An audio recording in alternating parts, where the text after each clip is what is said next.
kuwaleta hapa, ikiwa ni moja ya dalili au moja ya ishara ya kuheshimu kazi kubwa ya kizalendo ambao wameifanya.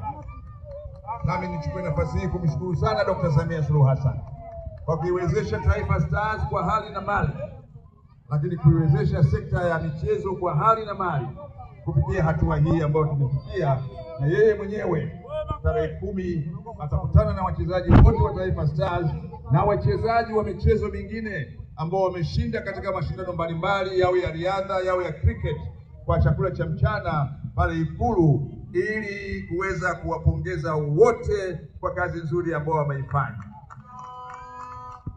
Siku njema huonekana asubuhi, na timu ya Taifa Stars imeifanya siku yetu njema inayotuanzishia mwaka 2026 katika sekta ya michezo, lakini mambo mengine yote nchini Tanzania kuwa mambo yameanza vizuri. Na kurejea kwao na ushindi huu walioupata wa kufika hatua hiyo, sisi kwetu ni mwanzo sasa wa maandalizi ya ushiriki kamilifu na ushindani kamilifu wa Tanzania katika mashindano ya AFCON 2027 ambayo sisi Tanzania, Kenya na Uganda tutakuwa wenyeji kwa pamoja.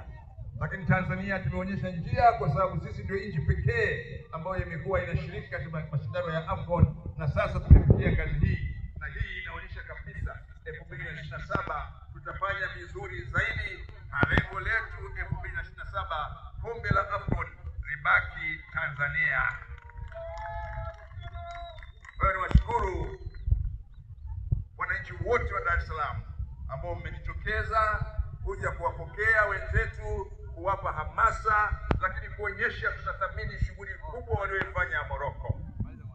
Ombi langu kama alivyosema mkuu wa mkoa wa Dar es Salaam, ndugu wana Dar es Salaam na Watanzania wote, tutunze amani ya nchi yetu, tuilinde amani ya nchi yetu, tuulinde umoja wa taifa letu, tuulinde mshikamano wa taifa letu. Na moja ya vitu ambavyo vinaashiria umuhimu wa amani katika taifa lolote ni ushiriki wake katika michezo. Tumeweza kushiriki katika michezo Morocco, na tutashiriki sehemu nyingine kwa sababu sisi ni nchi yenye amani, sisi ni nchi yenye umoja, sisi ni nchi yenye mshikamano. Na hayo yote yatufanye sasa kwa wivu mkubwa zaidi tuendelee kuilinda amani ya nchi yetu. Wakati tunafanya mambo mengine yote, yawe ni ya kujenga nchi yetu, yawe ya kuimarisha utawala bora, yawe ya kuimarisha mifumo ya haki, yawe ya kushughulikia changamoto mbalimbali za Watanzania wa rika zote, amani ni msingi wa taifa letu, na amani ndio nguzo ya taifa letu, na amani ndio alama ya Utanzania.